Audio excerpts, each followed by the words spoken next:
പ്രിയപ്പെട്ട സുഹൃത്തുക്കളെ, 2020 ഏപ്രിൽ മാസത്തിൽ നടക്കാൻ പോകുന്ന നിയമസഭാ തെരഞ്ഞെടുപ്പിൽ ഏറ്റവും കൂടുതൽ സ്വാധീനം ചെലുത്താൻ പോകുന്നത് സോഷ്യൽ മീഡിയ ആയിരിക്കും, അല്ലെങ്കിൽ സാമൂഹ്യ മാധ്യമമായിരിക്കും എന്നുള്ള കാര്യത്തിൽ ഒരു തർക്കവും ആർക്കും ഉണ്ടാകും എന്ന് എനിക്ക് തോന്നുന്നില്ല. നമുക്കറിയാം, കുറേ വർഷങ്ങൾക്ക് മുമ്പ്, പതിറ്റാണ്ടുകൾക്ക് മുമ്പ് തെരഞ്ഞെടുപ്പുകൾ വരുമ്പോൾ ഏറ്റവും കൂടുതൽ സ്വാധീനം ചെലുത്തിയിരുന്നത് അച്ചടി മാധ്യമങ്ങളായിരുന്നു, പത്രമാധ്യമങ്ങളായിരുന്നു. ഇന്ന് അച്ചടി മാധ്യമത്തിന് യാതൊരു സ്വാധീനവും ജനങ്ങളുടെ ഇടയിൽ ചെലുത്താൻ പറ്റുന്നില്ല. വരുന്നു, വായിക്കുന്നു, മാറ്റി വെക്കുന്നു. ഇപ്പോൾ എൻ്റെ വീട്ടിൽ മലയാള മനോരമ പത്രമുണ്ട്. അത് ഞാൻ രാവിലെ വായിക്കും, 5 മിനിറ്റ് വായിക്കും, എടുത്ത് മാറ്റിയോളൂ. അല്ല, ഒരു സ്വാധീനവും പത്രമാധ്യമങ്ങൾക്ക് ചെലുത്താൻ പറ്റുന്നില്ല. രണ്ടാമതുള്ളത് ദൃശ്യമാധ്യമങ്ങളാണ്. കഴിഞ്ഞാൽ ഏതാണ്ട് ഒരു 3-4 തെരഞ്ഞെടുപ്പ് എടുത്ത് നോക്കിക്കഴിഞ്ഞാൽ ഏറ്റവും കൂടുതൽ സ്വാധീനം ചെലുത്തിക്കൊണ്ടിരുന്നത് ദൃശ്യമാധ്യമങ്ങളായി. എനിക്ക് ഓർമ്മയുണ്ട്, 2006 അച്യുതാനന്ദൻ VSൻ്റെ കൂടെ ഞാൻ നിൽക്കുമ്പോൾ 2006 തെരഞ്ഞെടുപ്പിലൊക്കെ തന്നെ വലിയ സ്വാധീനമാണ് ദൃശ്യമാധ്യമങ്ങൾ ചെലുത്തി. ഇപ്പോഴും ദൃശ്യമാധ്യമങ്ങളുടെ സ്വാധീനം പൂർണ്ണമായി ഇല്ലാതായി എന്ന് ഞാൻ പറയുന്നില്ല. പക്ഷേ ദൃശ്യമാധ്യമങ്ങൾക്കുണ്ടായിരുന്ന ഒരു ആധിപത്യം കുത്തനെ കുറഞ്ഞിട്ടുണ്ട് എന്നുള്ളത് ആർക്കാണ് അറിയാൻ പാടില്ലാത്ത സുഹൃത്തുക്കൾ? അതിൻ്റെ ഒരു പ്രധാനപ്പെട്ട കാരണം എന്ന് വെച്ചാൽ ദൃശ്യമാധ്യമങ്ങളുടെ നിഷ്പക്ഷത പൂർണ്ണമായും തകർന്നിരിക്കുന്നു. നിക്ഷിപ്ത താല്പര്യങ്ങളാണ് ഇന്ന് കേരളത്തിൽ ദൃശ്യമാധ്യമങ്ങൾക്ക് നേതൃത്വം കൊടുക്കുന്നത്. മരം വെട്ടുകാരൻ്റെ ഒരു ചാനൽ മരം വെട്ടുകാരൻ്റെയാണ്, വേറൊരു ചാനൽ ചിട്ടിക്കമ്പനിക്കാരൻ്റെ ചാനൽ. അങ്ങനെയുള്ള ചാനലുകളൊക്കെയാണ് ഇപ്പോൾ കേരളത്തിലുള്ളത്. 1-2 ദൃശ്യമാധ്യമങ്ങൾ, ഏഷ്യാനെറ്റൊക്കെ പോലെയുള്ള 1-2 ദൃശ്യമാധ്യമങ്ങൾ മാത്രമാണ് ഇന്ന് എന്തെങ്കിലും സ്വാധീനം ചെലുത്തുന്നുണ്ടെങ്കിൽ ആ സ്വാധീനം ചെലുത്തുന്നത്. എന്നാൽ ഇന്ന് ജനമനസ്സുകളിൽ ഏറ്റവും കൂടുതൽ സ്വാധീനം ചെലുത്തുന്ന ഒരു മാധ്യമം എന്ന് പറഞ്ഞാൽ ഏതാ? അതിൻ്റെ പേരാണ് സാമൂഹ്യ മാധ്യമം, social media. YouTube, Facebook, Instagram, ഇതുപോലുള്ള അതിൽ തന്നെ ഏറ്റവും കൂടുതൽ സ്വാധീനം ചെലുത്തുന്നത് യൂട്യൂബാണ്. ഒരു ദിവസം എത്രയോ തവണയാണ് ജനങ്ങൾ ഈ യൂട്യൂബിലേക്ക് കയറുന്നത്. യൂട്യൂബും കൂടെ വന്നതോടുകൂടി ജനങ്ങളുടെ ചിന്താശേഷി, അവരുടെ രാഷ്ട്രീയത്തിലുള്ള ഇടപെടൽ, അതിലൊക്കെ വലിയ മാറ്റമാണ് വന്നുകൊണ്ടിരിക്കുന്നത്. രാഷ്ട്രീയ നേതാക്കന്മാരെ എന്ത് പറയുന്നു, അത് ശരിയാണോ തെറ്റാണോ എന്നൊക്കെ മനസ്സിലാക്കാൻ ജനങ്ങൾക്ക് വലിയ അവസരമാണ് കിട്ടിക്കൊണ്ടിരിക്കുന്നത്.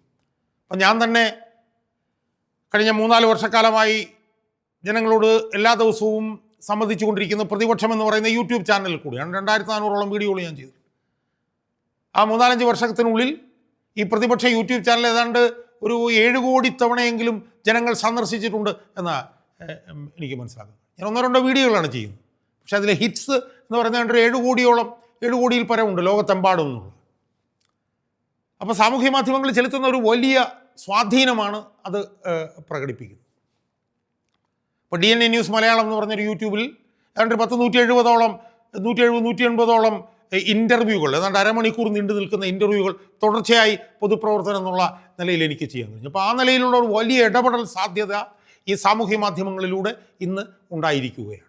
അതുകൊണ്ട് തന്നെ ഈ 2026 ഏപ്രിൽ മാസത്തിൽ നടക്കാൻ പോകുന്ന തെരഞ്ഞെടുപ്പിൽ ജനങ്ങളുടെ മനസ്സിനെ ഏറ്റവും കൂടുതൽ സ്വാധീനിക്കുന്ന മാധ്യമം അച്ചടി മാധ്യമമോ ദൃശ്യമാധ്യമമോ ആയിരിക്കില്ല, മറിച്ച് സാമൂഹ്യ മാധ്യമം ആയിരിക്കും. അതിൽ തന്നെ യൂട്യൂബ് ആയിരിക്കും എന്നുള്ള കാര്യത്തിൽ യാതൊരു തർക്കവുമില്ല.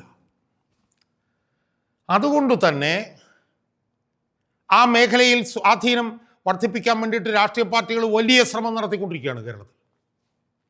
വലിയ ശ്രമം. ഒരുപാട് പുതിയ യൂട്യൂബുകൾ വരുന്നു, ഒരുപാട് പുതിയ ഫേസ്ബുക്ക് ഹാൻഡിലുകൾ വരുന്നു. ആ മേഖലയിലൂടെ വിവിധ രാഷ്ട്രീയ മുന്നണികൾ അവരുടെ സ്വാധീനം വലിയ തോതിൽ വർദ്ധിപ്പിക്കാൻ ശ്രമിക്കുന്നതിന് ഒരുപാട് ഉദാഹരണങ്ങൾ ഇപ്പം നമ്മുടെ മുന്നിലുണ്ട്.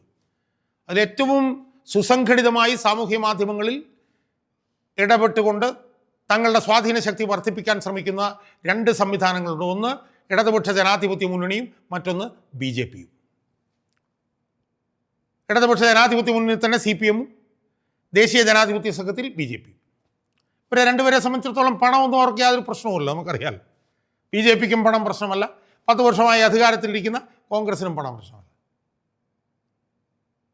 അപ്പോൾ അവർ നടത്തുന്ന ശ്രമങ്ങളുമായി നോക്കുമ്പോൾ UDF ഒക്കെ എന്തെങ്കിലും ചെയ്യുന്നുണ്ടോ എന്ന് ചോദിച്ചാൽ ഉണ്ട് എന്ന് പറയാൻ പോലും എന്തെങ്കിലും കാണാൻ എനിക്ക് കഴിഞ്ഞില്ല. ഇനിയിപ്പോൾ എന്തെങ്കിലും ഡെവലപ്പ് ചെയ്ത് വരുമോ എന്നെനിക്കറിയില്ല. ഇതുവരെ അങ്ങനെ സുസംഘടിതമായി ഈ CPMഉം BJPയും നടത്തുന്നതിനോട് ചേർന്ന് നിൽക്കാൻ വേണ്ടിയിട്ടുള്ള ഒരു സംവിധാനം UDFനോ കോൺഗ്രസിനോ ഉള്ളതായിട്ട് ഞാൻ കണ്ടിട്ടില്ല. ഇപ്പോൾ CPMനകത്താണെങ്കിൽ MP നികേഷ് കുമാർ എന്ന് പറഞ്ഞ ഒരാളെ പിന്നെ പഴയ AKG സെൻറ്ററിൽ സ്ഥാപിച്ച് അയാൾ ദൈനംദിന പ്രവർത്തനങ്ങൾ ഏതാണ്ടൊരു പിന്നെ ഏതാണ്ട് 800-1000 യൂട്യൂബ് ചാനലുകൾ പുതിയതായി ആരംഭിച്ചു എന്നാണ് കേൾക്കുന്നത്. ആയിരക്കണക്കിന് ഫേസ്ബുക്ക് ഹാൻഡിലുകൾ, ഇൻസ്റ്റാഗ്രാം, അതിലൂടെയൊക്കെ ജനങ്ങളിൽ മസ്തിഷ്ക പ്രക്ഷാളനം നടത്താൻ വേണ്ടി ഇത് MP ദിനേഷ് കുമാർ 24/7 പ്രവർത്തിച്ചു കൊണ്ടിരിക്കുകയാണ് എന്നാണ് അറിയാൻ കഴിയുന്നത്. BJPയിൽ ഏതാണ്ട് അത് തന്നെയാണ് ശ്രമം. അവർക്ക് പിന്നെ പണമുള്ളതുകൊണ്ട് പിന്നെ അവർക്ക് പിന്നെ പ്രത്യേകിച്ച് അതിൻ്റെ ഒന്നും ആവശ്യമില്ല. അവർ ഈ പറഞ്ഞ പോലെ കൊമേഴ്സ്യലായിട്ടുള്ള ആളുകളെ വാടകയ്ക്കെടുത്ത് അവരും വലിയ തോതിലുള്ള ശ്രമത്തിലാണ് അവരും ഏർപ്പെട്ടിട്ടുള്ളത്. വലിയ വിജയപ്രതീക്ഷ ഒന്നും ഇല്ലെങ്കിൽ.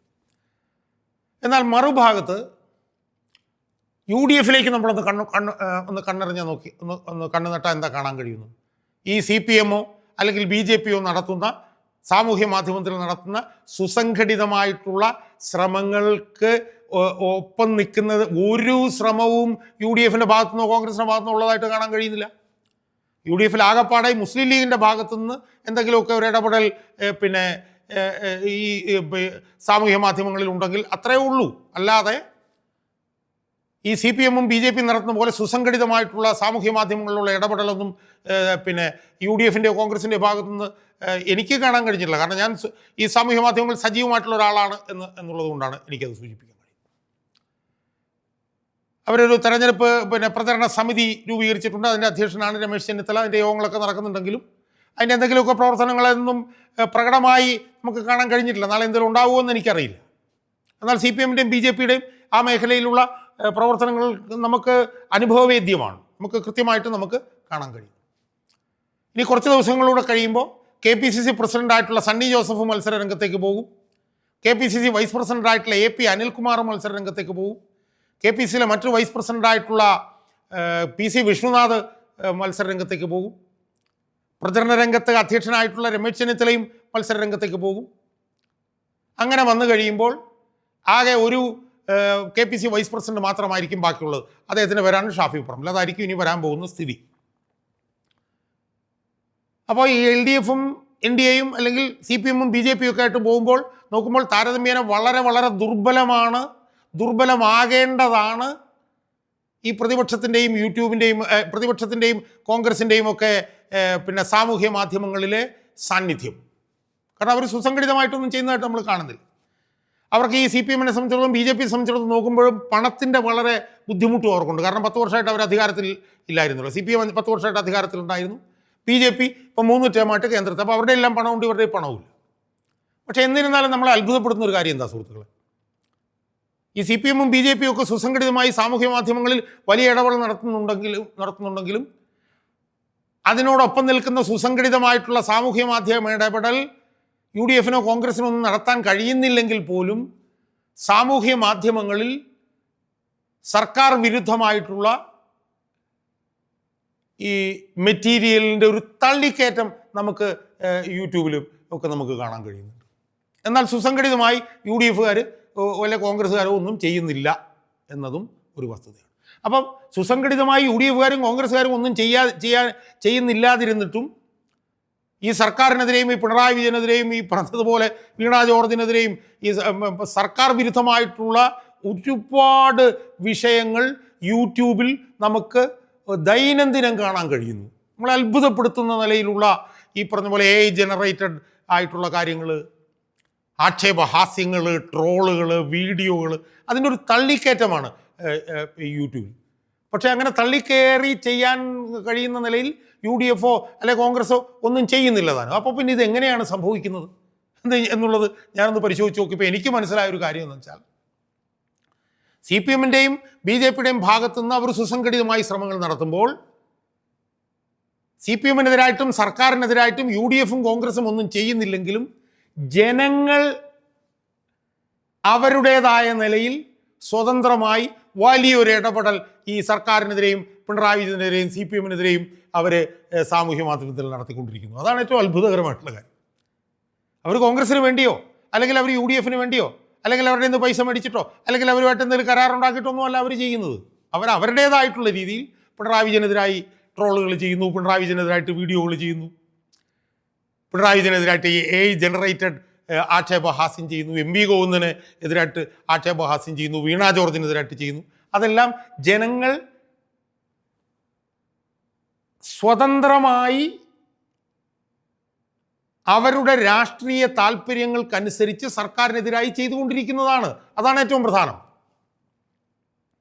എന്നെ പോലെയൊക്കെ ഇപ്പം ഞാനിപ്പോൾ 4 വർഷമായിട്ട് സാമൂഹ്യ മാധ്യമങ്ങളിൽ എൻ്റെ രാഷ്ട്രീയ പ്രവർത്തനം നടത്തുന്നുണ്ട്. അത് ആരുടെ കയ്യിൽ നിന്നെങ്കിലും എന്തെങ്കിലും അച്ചാരം വാങ്ങിച്ചിട്ടല്ല, എൻ്റെ രാഷ്ട്രീയത്തിൻ്റെ ഭാഗമായിട്ടാണ് ഞാനത് ചെയ്തുകൊണ്ടിരിക്കുന്നത്. അപ്പോൾ ഞാൻ പറയുന്നത്, ഈ തെരഞ്ഞെടുപ്പ് മുന്നിൽ കണ്ടുകൊണ്ട് ഈ പിണറായി വിജയനെയും സംഘത്തെയും അധികാരത്തിൽ നിന്ന് നിഷ്കാസിതമാക്കാൻ വേണ്ടി എന്നെപ്പോലെ ലക്ഷക്കണക്കിന് പേര് സാമൂഹ്യ മാധ്യമങ്ങളിൽ സ്വതന്ത്രമായി ഇടപെട്ടുകൊണ്ടിരിക്കുന്നു. അതാണൊരു വലിയ മാറ്റമായി നമ്മൾ കാണുന്നത്.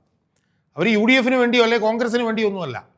അവർ അവരുടേതായിട്ടുള്ള രാഷ്ട്രീയം മുന്നോട്ട് കൊണ്ടുപോകാൻ വേണ്ടി അവർ സ്വതന്ത്രമായി ഈ സർക്കാരിനെതിരെയും ഈ പിണറായി വിജയനെതിരെയും ഈ MP ഗോവിന്ദനെതിരെയും ഈ വീണ ജോർജിനെതിരെയും ഒക്കെ സ്വതന്ത്രമായി അവർ യൂട്യൂബിലും ഇൻസ്റ്റാഗ്രാമിലും ഫേസ്ബുക്കിലുമൊക്കെ അവരിടപെട്ടുകൊണ്ടിരിക്കുന്നു. ആരെങ്കിലും പറഞ്ഞ് ചെയ്യിപ്പിക്കുന്നോ അല്ലെങ്കിൽ ആരുടെ കയ്യിൽ നിന്ന് പൈസ മേടിച്ചിട്ട് ചെയ്യുന്നോ അല്ലെങ്കിൽ ആരുടെയെങ്കിലും കരാറിൽ ഏർപ്പെട്ട് ചെയ്യുന്നോ അല്ല. അങ്ങനെ ചെയ്യുന്ന അവരുടെ പ്രവർത്തനങ്ങൾക്കാണ് ഇന്ന് യൂട്യൂബിൽ സാമൂഹ്യ മാധ്യമത്തിൽ ആധിപത്യം എന്ന് നമുക്ക് കാണാൻ കഴിയണം. അവർ കൊണ്ടിരുന്ന മെറ്റീരിയലിന്, അവർ കൊണ്ടിരുന്ന യൂട്യൂബ് മെറ്റീരിയലിന്, അവർ കൊണ്ടിരുന്ന റീലുകൾക്ക്, അവർ കൊണ്ടിരുന്ന ട്രോളുകൾക്ക്, അവർ കൊണ്ടിരുന്ന AI ജനറേറ്റഡ് വിഷയങ്ങൾ, അതിനാണ് ഇന്ന് യൂട്യൂബിൽ ആധിപത്യം. സ്വതന്ത്രമായി ജനങ്ങൾ നടത്തുന്ന ഇടപെടൽ, ആ ഇടപെടലാണ് യഥാർത്ഥത്തിൽ ഇന്ന് UDF പ്രതിപക്ഷത്തിനും ഏറ്റവും കൂടുതൽ നേട്ടമായി മാറിക്കൊണ്ടിരിക്കുന്നത്.